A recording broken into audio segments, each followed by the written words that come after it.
안녕하세요. 다시 살리는 중보기도 다살기 11번째 시간입니다.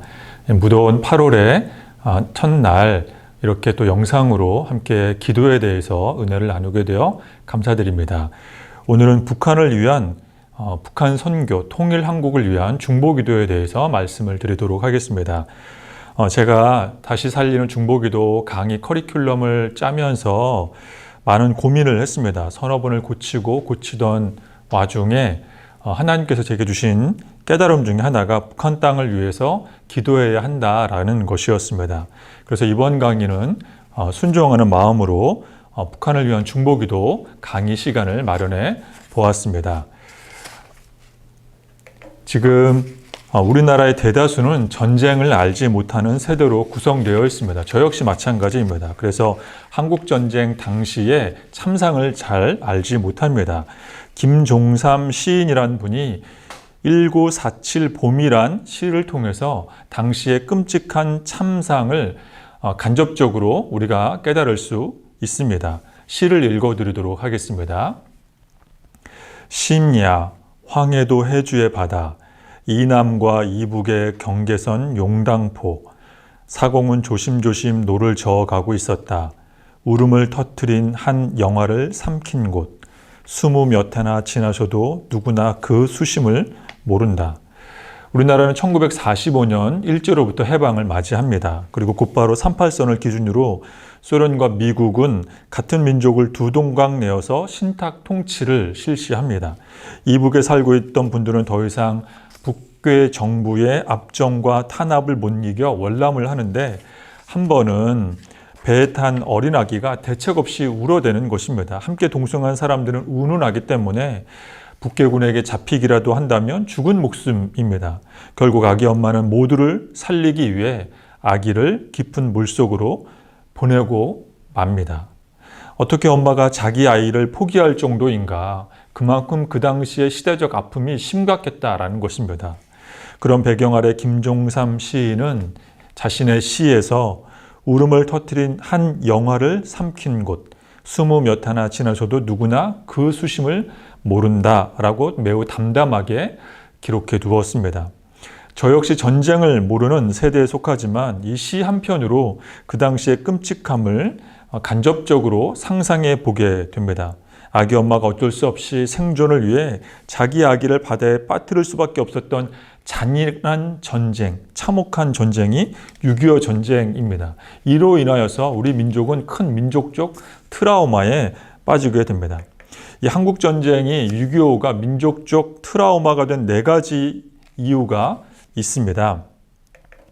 왜 이것이 우리에게 큰 아픔으로 남게 되었냐면 첫 번째, 이 전쟁은 동족 간에 피를 흘리게 하는 전쟁이었기 때문입니다.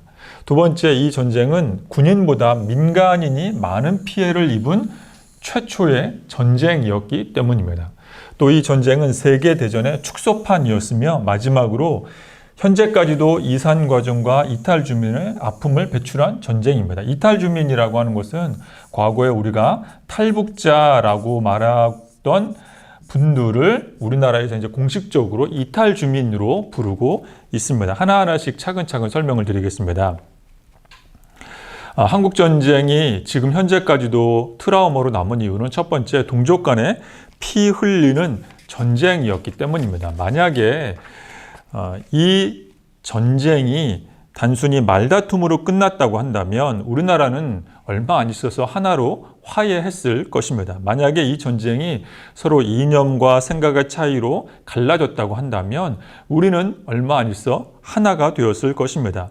만약 외부의 강대국이 남한과 북한을 침략하여 둘로 나눴다면 어느 정도 시간이 지나서 그 강대국이 물러나고 난 다음에는 우리는 하나가 됐을 것입니다. 그런데 같은 핏줄끼리 총칼을 겨누고 피 흘리기까지 싸웠습니다. 되돌아오기 힘든 다리를 건너고 만 것입니다. 그만큼 피 흘린 대가가 무섭습니다.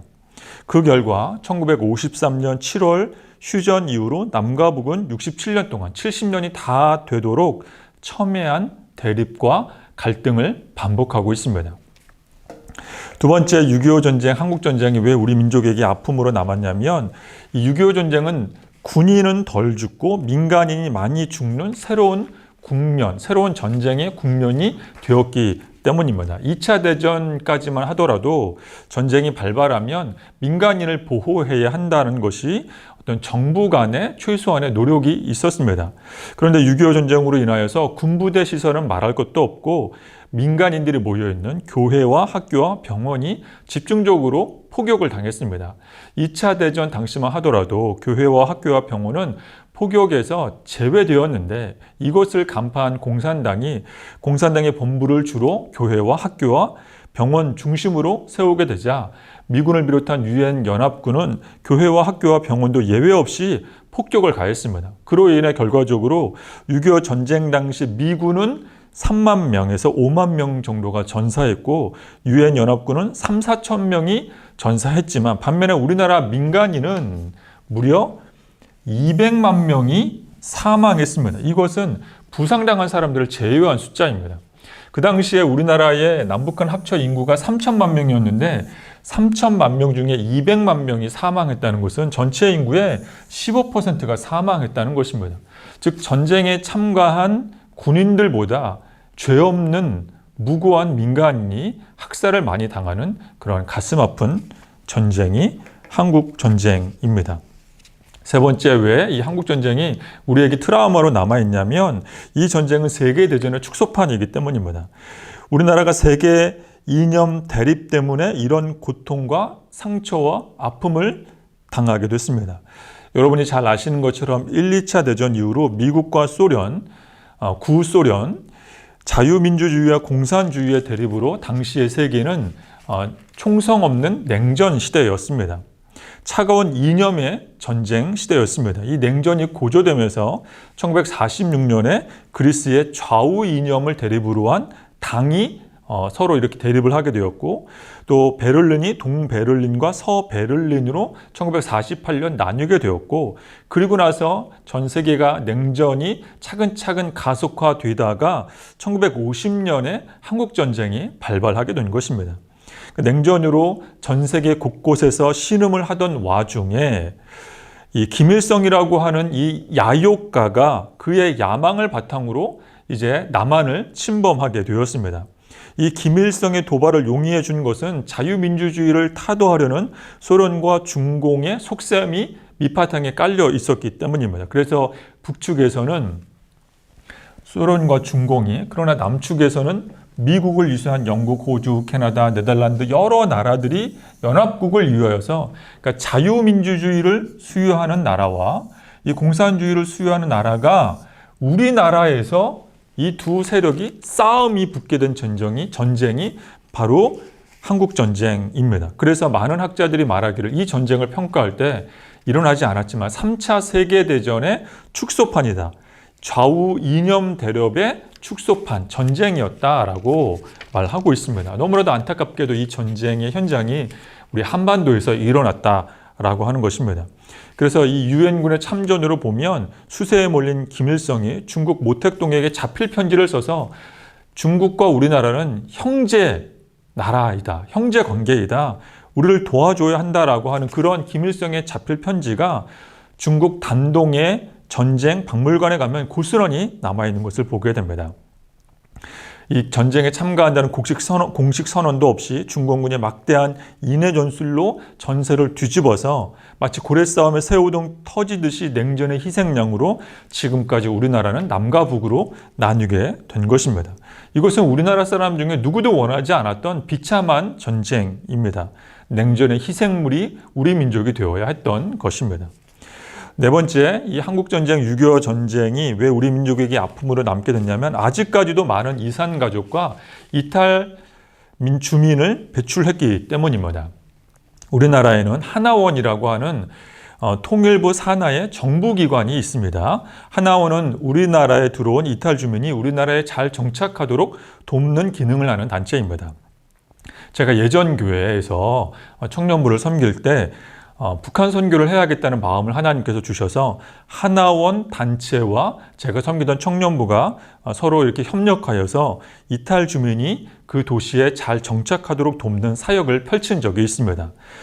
그래서 하나원 직원이 청년부에 와서 교육을 하기도 하고 또 청년들과 이탈 주민들을 짝꿍을 맺어 주어서 그들이 한국 땅에 또 어떤 한국에 있는 모 도시에 정착하는 도우미 사역을 청년들을 통해서 이렇게 섬김의 사역을 펼치게 했습니다. 큰 일을 맡긴 것이 아니라 쉬운 것이었습니다. 우리에게는 익숙한 것인데 그들에게는 불편한 것입니다. 예를 들어서 버스 타는 방법이라든지 핸드폰 사용법, 전기세 내는 법, 핸드폰 충전하는 법, 은행 가는 법, 이런 사소한 것들이 그들에게는 굉장히 남한 사회에 정착하는 큰 장벽이나 다름없기에 또 우리 청년들의 도움으로 그들이 남한 사회에 정착할 수 있도록 이탈 주민을 돕는 사역을 펼쳤습니다. 그런데 많은 청년들이 힘들어했습니다. 그 이유는 이탈 주민이 도무지 마음을 열지 않았기 때문입니다. 이탈 주민은 일단 처음 보는 사람을 의심을 합니다. 왜냐하면 이탈 주민들은 탈북하는 과정 속에서 생사를 넘는 어려움을 겪었기 때문입니다. 그래서 그들은 일단 사람을 만나면 의심의 눈초리로 쳐다봅니다. 그래서 제가 섬겼던 청년들이 그들에게 한 걸음 다가가면 그들은 두세 걸음 뒤로 물러나 때로는 청년들의 연락도 받지 않는 일들이 비일비재하자 청년들이 힘들어하는 것을 보게 되었습니다. 이탈 주민 중에 김현식이라고 하는 분이 있습니다. 이분은 1992년에 탈북한 이탈 주민이신데 이분은 북한에서 38년 동안 평양 사범대학에서 러시아를 가르치는 교수님입니다. 근데 이분이 탈북하여 우리나라에 와서 나는 21세기 이념의 유목민이다라는 책을 썼습니다. 그래서 그 당시에 북한 사회의 참상을 이분의 책을 읽어보면 잘 알 수 있습니다. 이분이 쓴 책의 한 대목을 제가 소개하도록 하겠습니다. 이분이 말하기를 북한은 노예 나라다라고 말합니다. 그러면서 전 국민이 오직 김일성 한 집안을 위해 존재하도록 만든 거대한 감옥이 북한 사회이다라고 말하고 있습니다. 꼬집어 비판을 합니다. 또 박연미라고 하는 젊은 청년 자매가 있습니다. 이 청년 자매도 북한을 탈북하여서 북한의 참상에 대해서 2015년에 내가 본 것을 당신이 알게 됐으면 이라는 책을 썼습니다. 사랑하는 여러분, 이 강의를 여러 번 보는 것보다 차라리 이 책 한 권을 읽는 것이 북한 선교 통일 한국을 위해서 기도하게 하는 마음을 불러일으키게 만들 것입니다. 이 청년자매는 13살에 탈북을 하였습니다. 그런데 이 책에 보면 너무너무 모진 고생을 하였습니다. 북한의 인권 유린의 그 심각성, 인권 박탈의 현주소를 책을 통해서 알게 됩니다. 정말 책을 읽으면 피가 거꾸로 쏟는 듯한 느낌, 너무나도 마음 아픈 그런 감정이 휩싸이게 됩니다. 이 자매는 2015년에 책을 발간하여서 지금은 미국, 프랑스, 독일, 세계 곳곳을 세계 곳곳을 누비면서 북한의 참상을 폭로하는 역할을 하고 있습니다. 그래서 2014년에는 BBC에서 선정한 세계 100대 영향력 있는 여성으로 뽑힐 정도입니다. 아직도 우리나라는 분단 70년이 다 되어 가도록 이렇게 아픔 가운데 고스란히 노출되어 있습니다. 그러나 정말로 더 안타까운 것은 한국전쟁 67년, 이제 한국전쟁 발발, 휴전된 67년, 한국전쟁 발발 70년이 된 올해에 정말로 가슴 아프고 심각한 점은 우리나라의 남한의 많은 사람들이 의외로 통일에 대해서 부정적인 생각을 갖고 있다고 하는 것입니다. 얼마 전에 통계 자료를 살펴보니 66% 이상이 통일을 원하지 않으며 23%가 통일될 확률이 매우 적다, 이렇게 반응을 보였습니다. 또 42% 이상이 절대 통일이 안 될 것이다라고 부정적으로 내다봤고, 그래서 4세기 3장에 보면 전쟁을 알지 못하는 세대가 얼마나 이 북한과 우리나라가 하나가 되는 것에 대해서 부정적으로 생각하는지 이런 센서스만 보더라도 우리가 쉽게 알 수가 있습니다.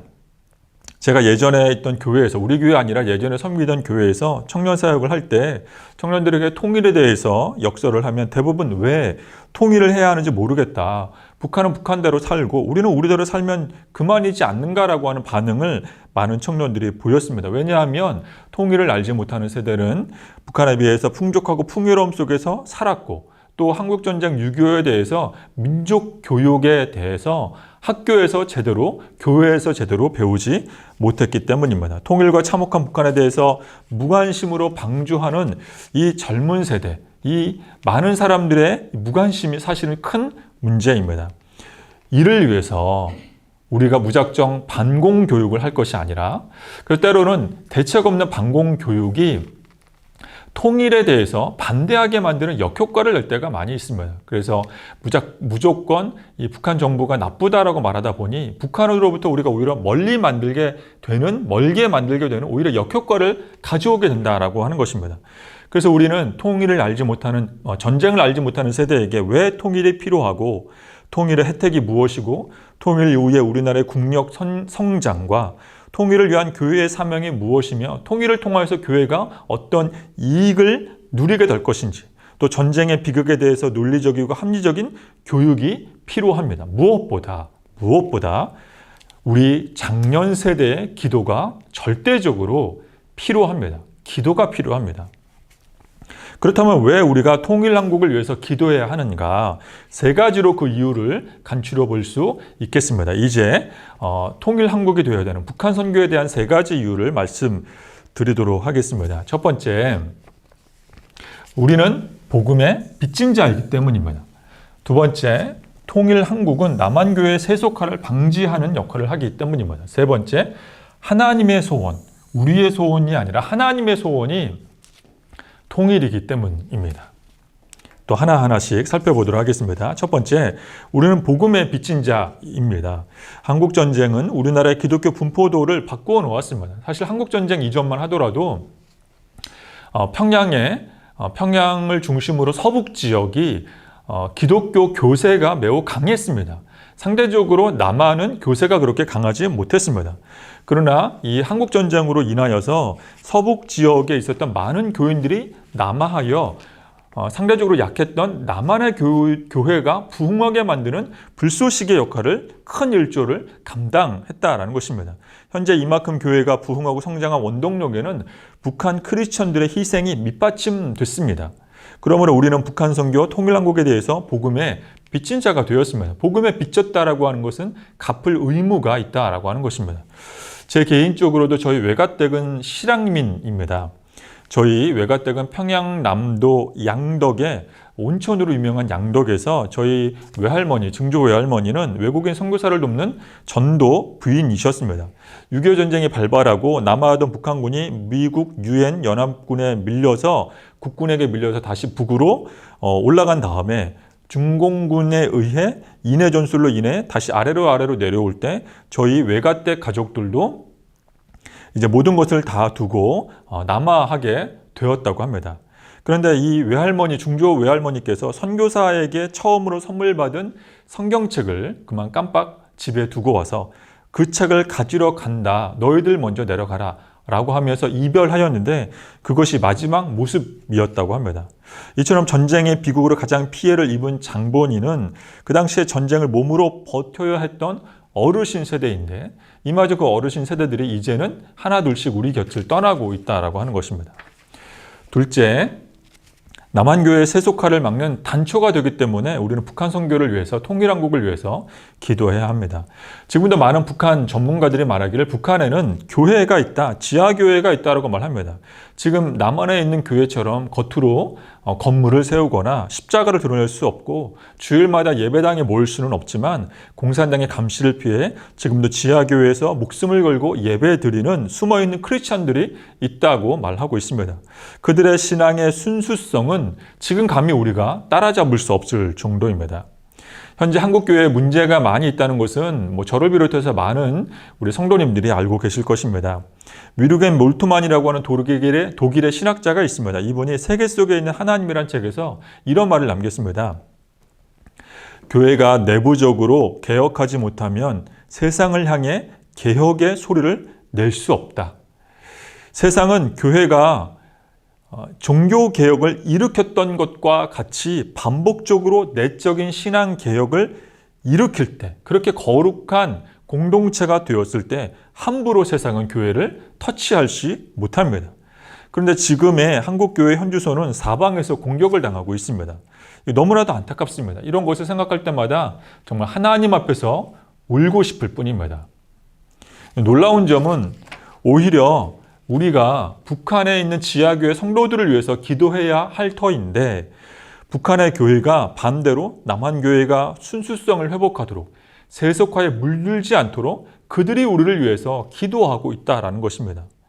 따라서 통일한국의 기적으로 남북한의 교회가 하나가 된다면, 교류가 이루어진다면 마치 이것은 태풍이 불어와서 바닷가에 있는, 바닷속에 있는 윗물과 아랫물이 태풍으로 인하여서 뒤섞이듯이 남북한의 하나됨은 북한 선교, 통일한국에 이루어지는 것은 남한교회의 세속화를 막고 신앙의 내부적 개혁과 회복운동이 뜨겁게 일어나게 되는 단초가 될 줄로 믿습니다.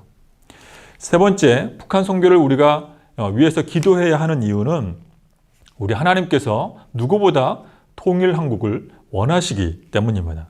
시편 133편 말씀입니다. 너무나도 유명한 말씀입니다. 말씀을 읽어드리도록 하겠습니다. 보라, 형제가 연합하여 동거함이 어찌 그리 선하고 아름다운고, 머리에 있는 보배로운 기름이 수염 곧 아론의 수염에 흘러서 그의 옷깃까지 내림 같고 헐몬의 이슬이 시온의 산들의 내림 같도다. 거기서 여호와께서 복을 명령하셨나니 곧 영생이로다. 그래서 133편의 시인은 형제가 연합하는 것이 결론적으로 영생이다 라고 말하고 있습니다.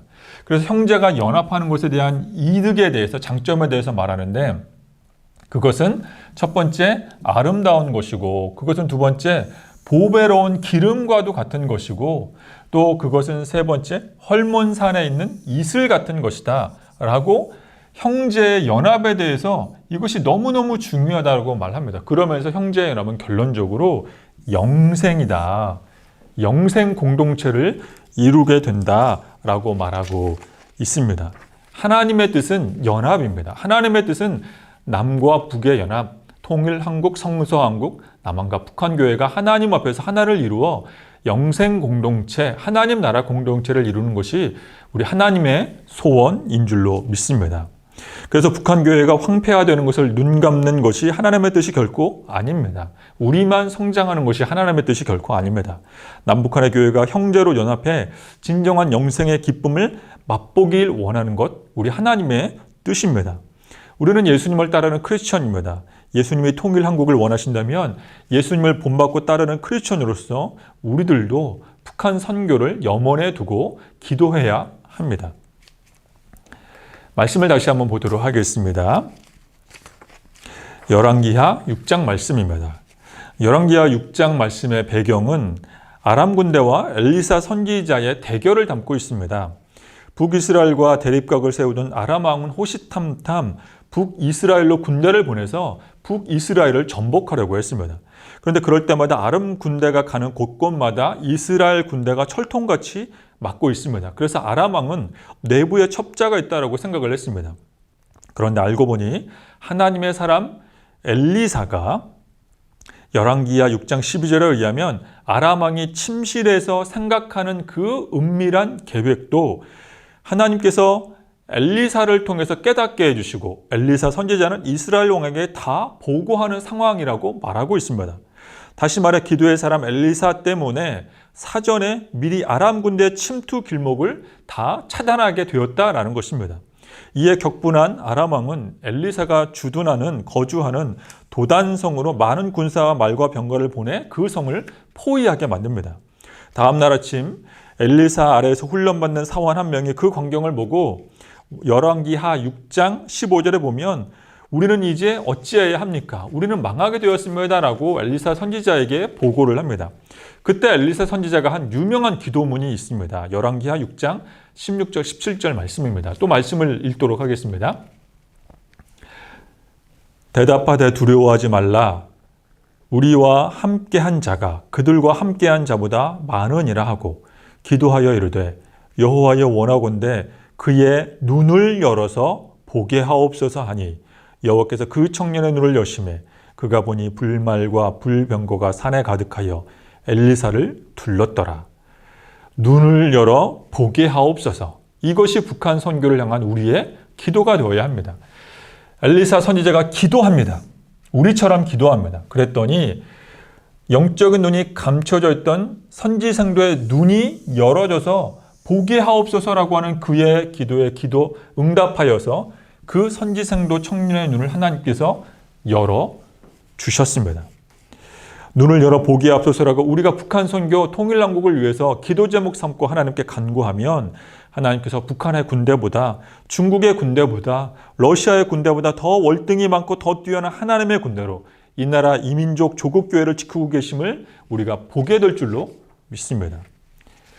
몇 년 전 저는 제가 예전에 섬기던 청년들과 함께 중국의 단동으로 단기 선교를 다녀오게 된 적이 있습니다. 제가 섬기던 그 청년부에서 한 청년을 중국 선교사로 파송하게 되어서 또 그 청년의 선교 현황도 직접 볼 겸 하여서 청년들을 데리고 팀을 꾸려서 단기 선교를 가게 되었습니다.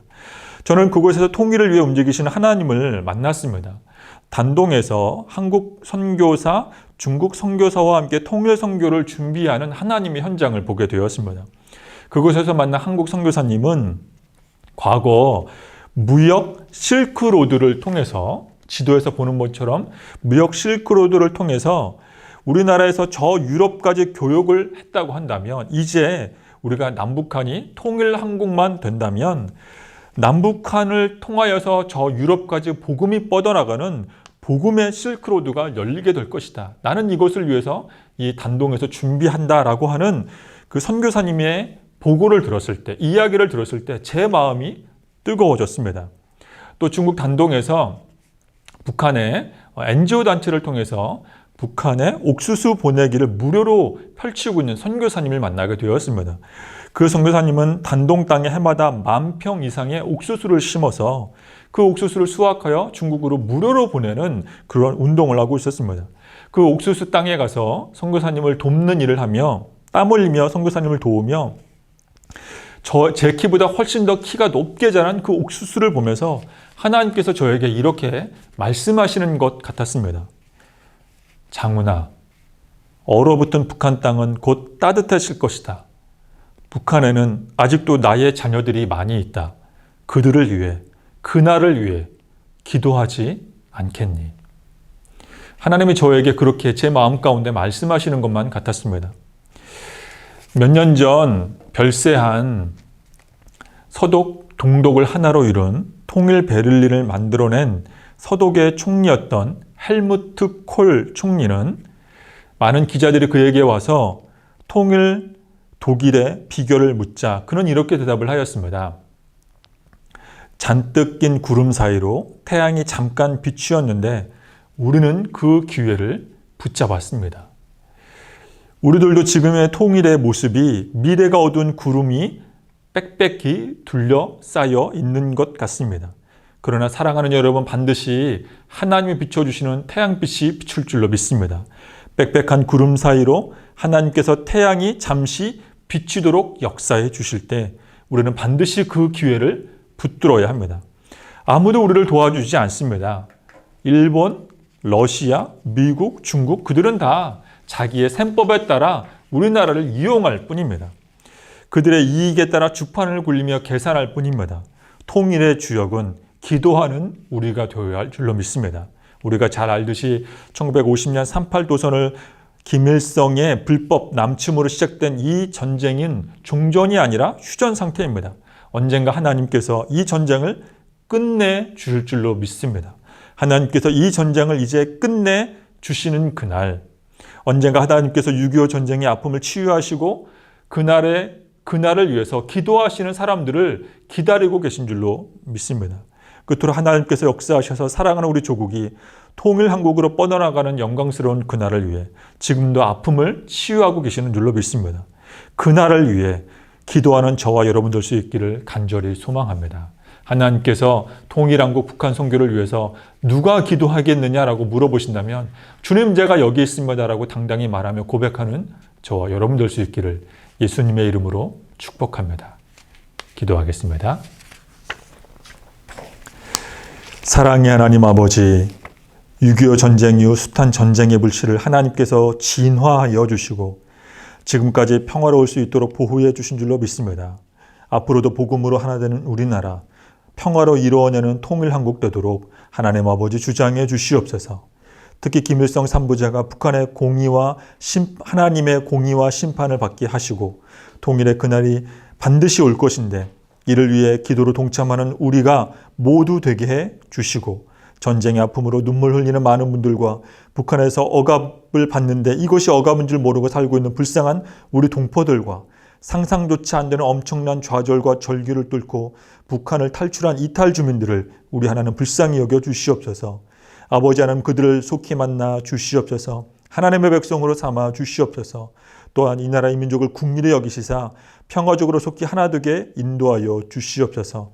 우리의 모든 강구를 우리나라를 지켜주시고 목자가 되어주시는 예수님의 이름으로 기도드립니다. 아멘.